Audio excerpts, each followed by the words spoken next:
বিশ্ব ইজতেমার তৃতীয় পর্বের আখেরি মোনাজাতের দিন আজ 12টা নাগাদ মোনাজাতের সময় নির্ধারণ করা হয়েছে।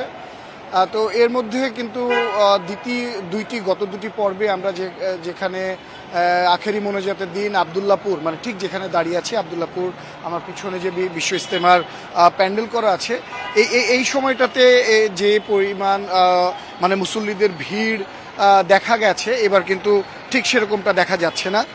আইন শৃঙ্খলা বাহিনীর সদস্যরা জানাচ্ছিলেন যে গত দুটি পর্বে যে ভিড়, যে উপচে পড়া ভিড় ছিল, মুসল্লিদের যে আগমনের একটা ছিল সড়ক ভর্তি করে, এবারে সেই চাপটি নেই, তারা এমনটি জানাচ্ছেন। পাশাপাশি বলছিলেন যে এর আগে আইন শৃঙ্খলা পরিস্থিতি নিয়ন্ত্রণের জন্য মুসল্লিদের যাতায়াত আরও সুগম করার জন্য কিন্তু দূরপাল্লার গাড়ি ঘোড়া সহ এই আবদুল্লাপুরে কিন্তু যে ঢাকার মধ্যকার গাড়ি ঘোড়া সেটাও কিন্তু বন্ধ ছিল।